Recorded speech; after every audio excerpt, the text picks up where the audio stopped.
Welcome to Breathe, Move, Rest. I invite you to come into a reclined position and use whatever props or support help you find that safe landing place. I'm going to bend my knees, stand my feet, and even lean my knees towards one another as I come down onto my spine. The arms might rest by your side, might like to extend out to this goddess or this cactus. I've also heard it called the goalpost arms. But whatever shape feels good for you, as we welcome the breath into an attentive relationship here in this landing place, following the flow of that breath in and out.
Well done.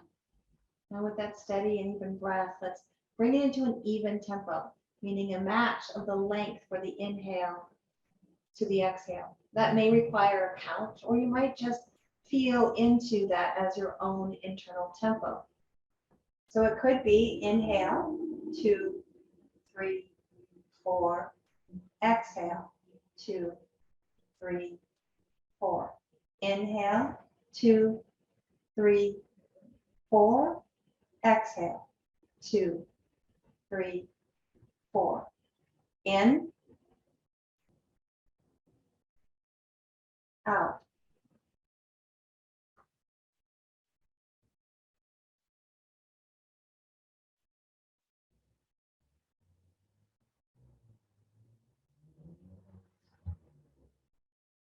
Continuing with your own count, your own pace. About 5 or 6 more rounds.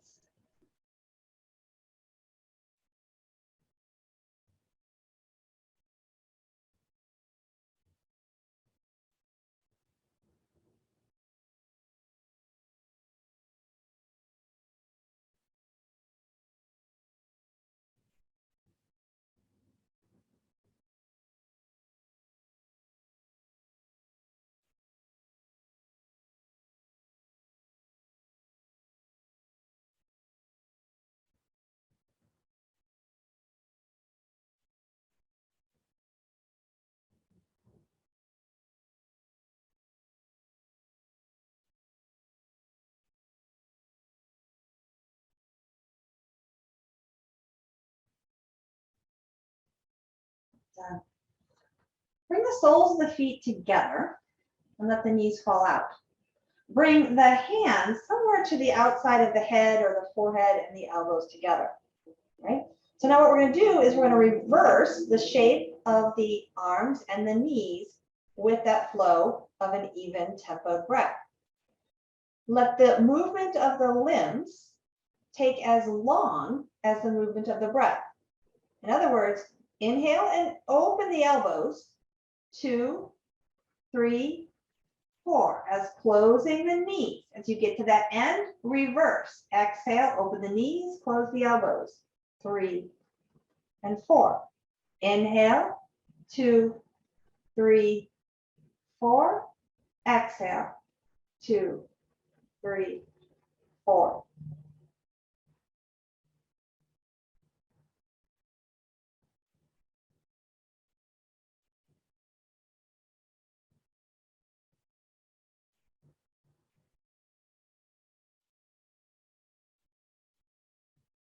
3 more. Try not to increase the tempo or the speed. If anything, you can always slow it down to bring in even more of that awareness, that challenge to dexterity and strength.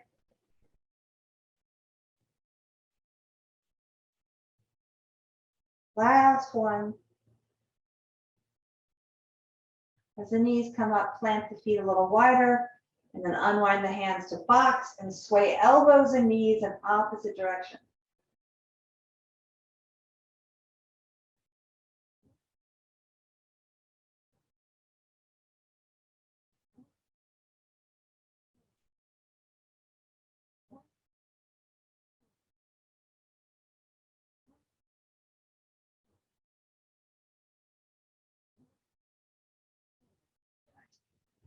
Go ahead and roll on over to one side. So I'm going to roll to my right side, cradling my head.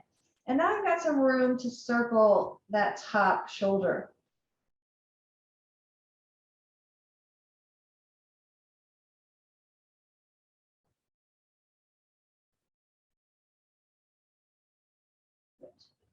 Let that hand perhaps drape by your side or even drape behind you as you do the same kind of exploration with the top leg.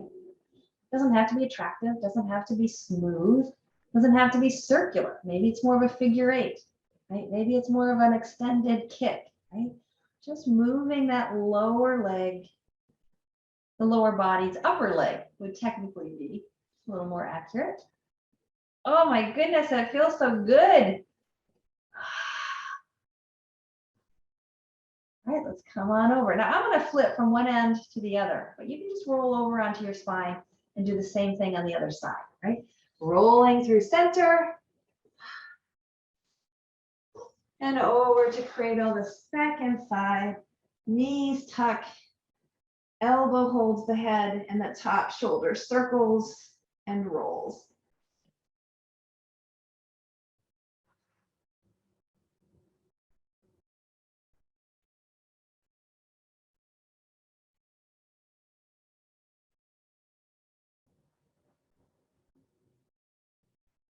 Good. And then when you're ready, let that hand rest either by your side or behind and explore movement with the leg.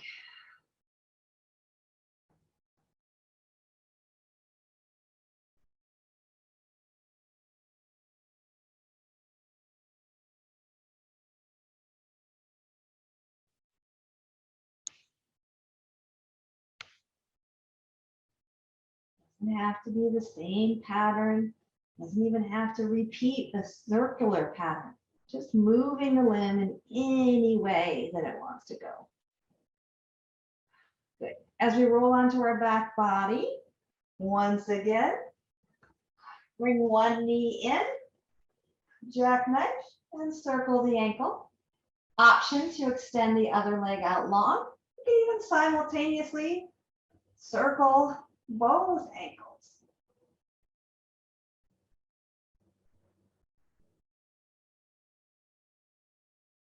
Right.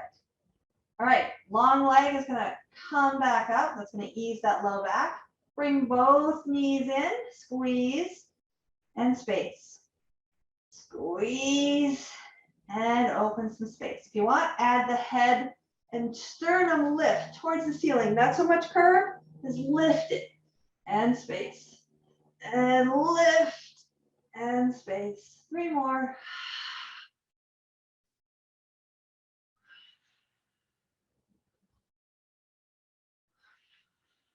Good, lower the head, and opposite leg touches down, circling the lifted knees foot, right? So this knee that's jackknifed in, join with the second ankle if you'd like.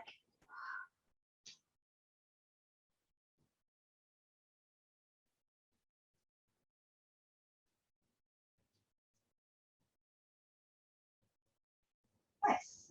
Okay, happy baby. So that long leg's gonna come back to stand and bring it in. And then open the knees and let the hands travel towards the feet, coming into a happy baby. This is enough right here. Or you could extend, sway a bit from side to side.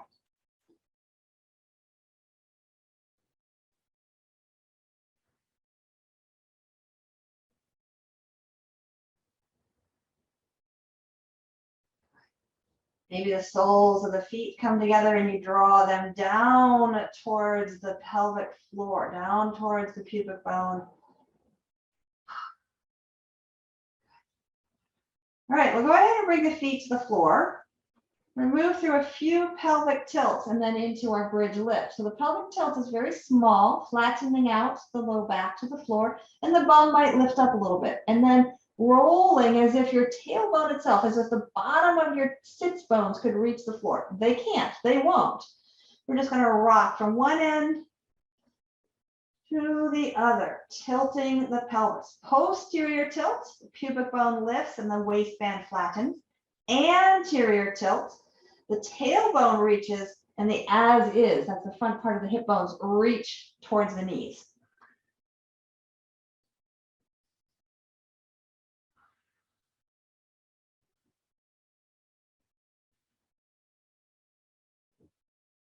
Good. All right, stay right here. If this is enough for you today, if you'd like a little more effort, we're going to bring those feet into the earth. So they're going to press down, squeezing the buttocks and pressing forward through the knees and the shins to lift those hips up, bridge pose. Control the descent and bring the hips back down. So I like to teach this as an exhale. And then as you land, or even as you lower, you can inhale. The idea is that if you need that strength for balance and support, then match the rhythm up and down on the exhale. Rest and inhale once landed. Exhale, rise, lower, inhale, and rest. Stay with where you find a rhythm that is accessible with just a taste of edge and effort.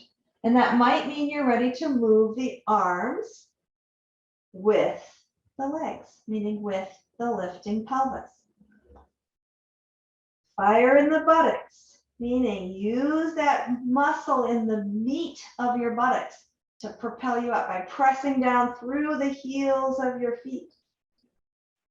If you want to wake up the hamstrings as you get to the top, imagine pulling your heels of your feet towards your buttocks and feel that hamstring engage. Let's take 3 more here.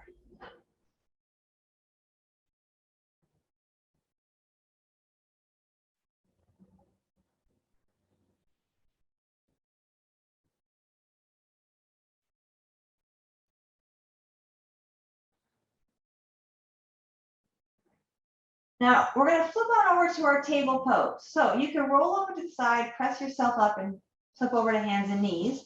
Or if you'd like a little more playful spirit, bring those knees in and use the legs as weight to shift that energy, the momentum up and down the spine, rounding as you go, cross the ankles and flip on over. Again, I'm swiveling just one back on my mat.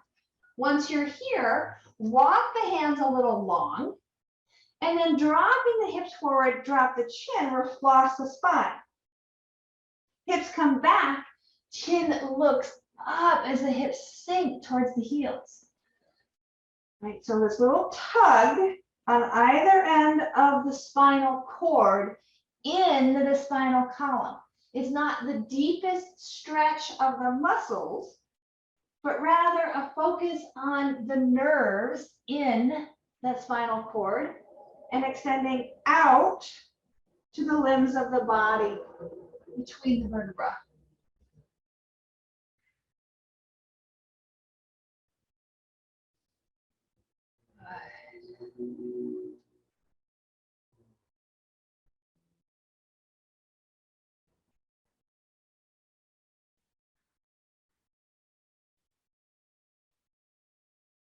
How about 2 more of these spinal flossing movements? The pace is entirely up to what your breath can sustain in this balance of effort and ease. Sukha Sthira Asanam. Patanjali Sutras tell us In terms of our asana, we want to balance effort and ease. All right, now let's transition back to the muscles, stretching through cat to cow.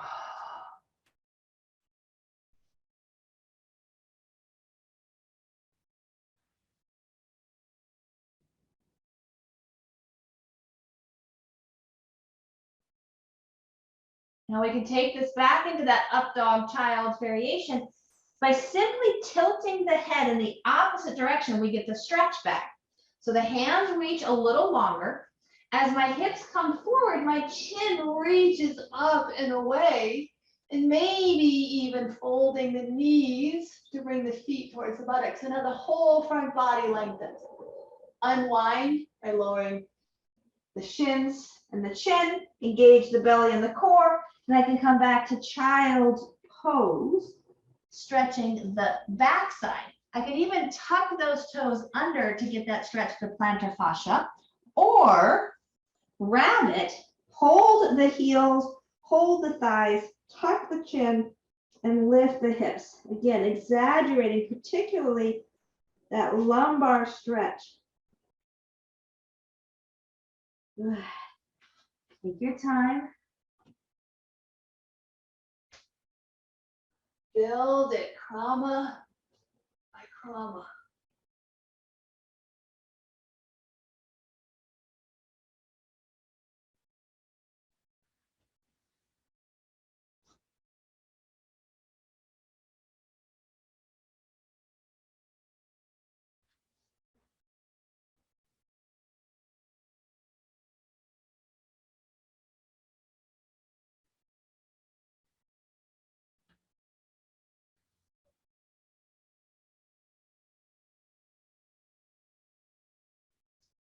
Good, last one here.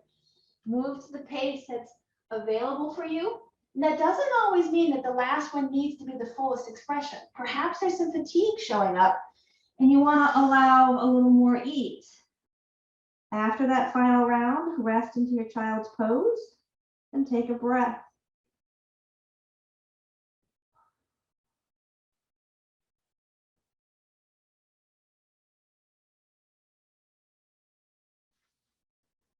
Bringing the hands to either side. You can stay low in kind of this crouched child, or you could come up to your table and just begin to sway the shoulders with a bit of a circle. We're getting now more into the spine than we are lubricating the shoulders, right? So noticing the sway from side to side.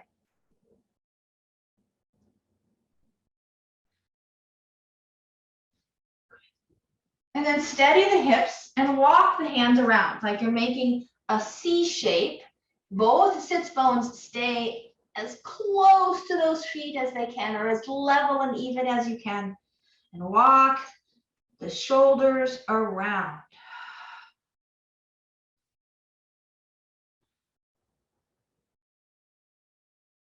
Well done. Coming back to face forward. Again, you can rock up and back in the up dog variation, or take a few cat and cows here as you prepare to move towards the second side. So if I'm in table pose, it's going to look a little bit more like this variation. Right? You're still going to focus on that side. It's just going to change how much stretch you'll get here in the low back, depending on the height of those hips. And how much support you have depends on how much opening you have in your ankles to sit here.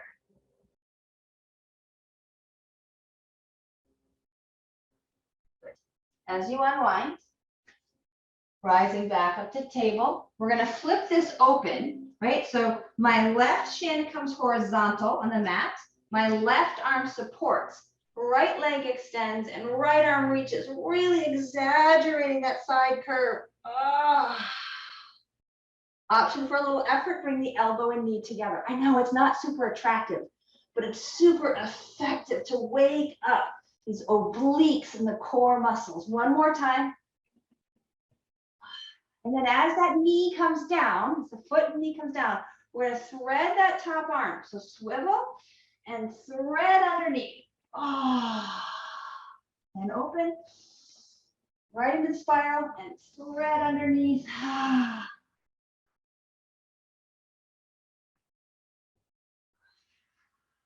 And one more, and this time we're going to pause to take a few breaths here. So thread that arm, lower the head and shoulder, even if it means onto a bolster. And then you can play with extending the other side body, maybe even adding a little challenge levitation of that long leg.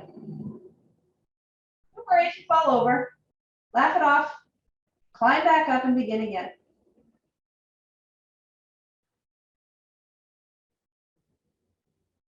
Good. Unwind. And we're going to move right on over to the second side. So as you unwind, the unwound arm now becomes the base, right? So my right hand is down. I'm going to swivel on my right shin, extend left leg, left arm, and open up that side body. Awkward. Bring the elbow and knee.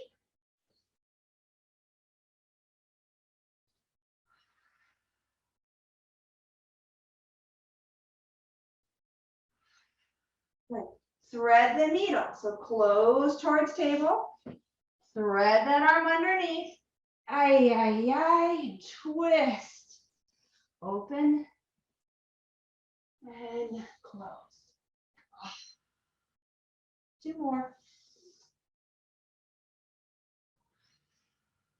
Now this last twist, we're going to hold here for a moment or a few breaths, finding perhaps that balance, that levitation, or just that awkward coordination.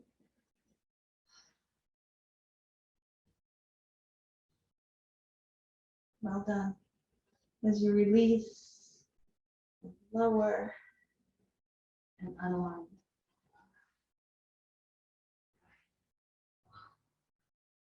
All right, let's step right foot forward. My hands are on the inside, so my foot's a little wider. I'm just going to take a couple of rocks back and forth. A wide placement of that front foot might ease some of that work across the back of your sacrum. So just notice.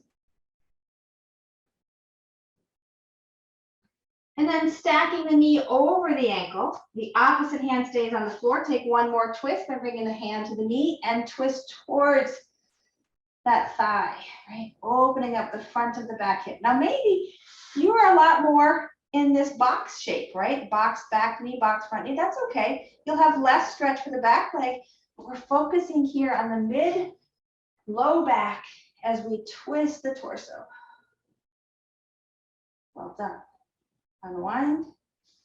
Same thing. Now, we're going to go to the second side. So you can step this front foot back and bring the back foot front, or step the back foot front into a squat, and then step that front foot back into the opposite side, kind of a lizard pose, a wide placement to rock this low lunge we call the Hanuman. This is the Hanuman stretch, right? The half monkey stretch, low lunge, Virabhadrasana, back and forth, just pulsing with breath.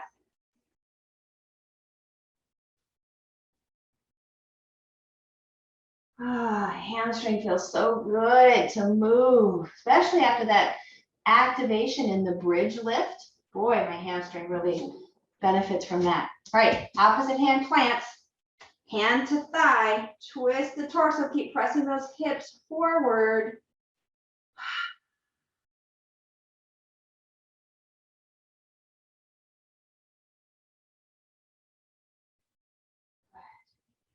Now, our last movement before we come on down is a skandasana, or it could be a wide-legged forward fold rock. I'm going to tuck my back toes, bring the hands to the inside of the front foot, lift the knee and the hips high enough to swivel. This is where I might stay in this wide leg forward fold with a sway, or depending on the hip shape and rotation availability, you might sink lower to what we call skandasana. This is it. We're just going to wrap up our movement with the skandasana. Reach.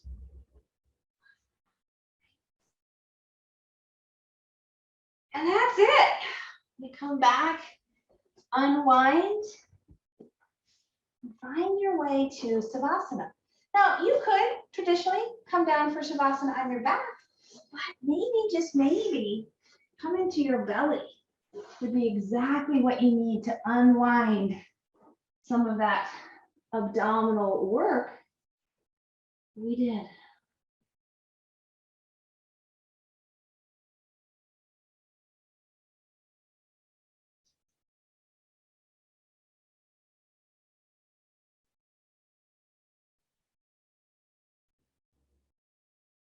Whether it's your chin, your forehead, or either cheek, resting, maybe you're on your back.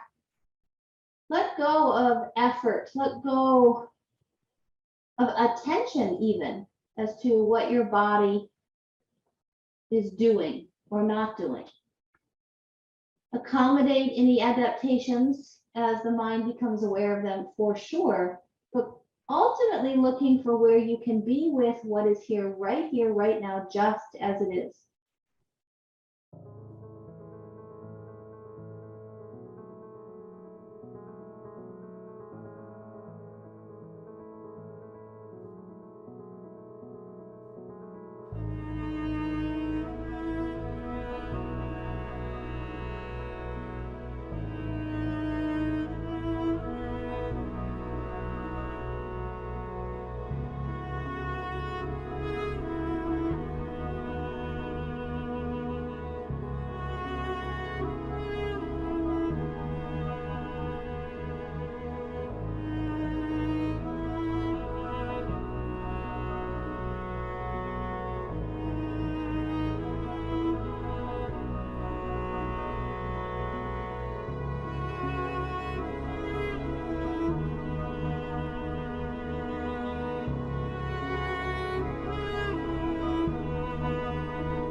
As it is.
When your rest is complete,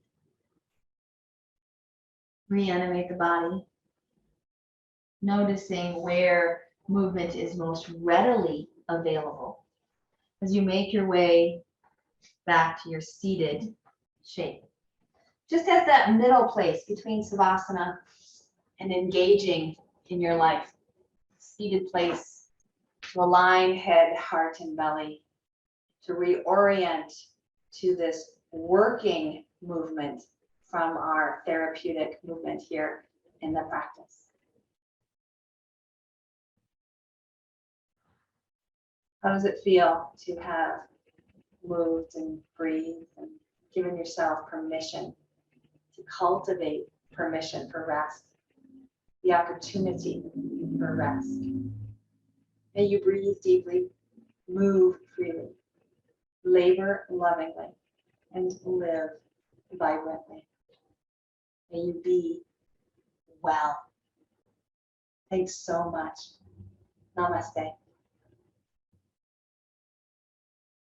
Have a great day. I hope to see you soon.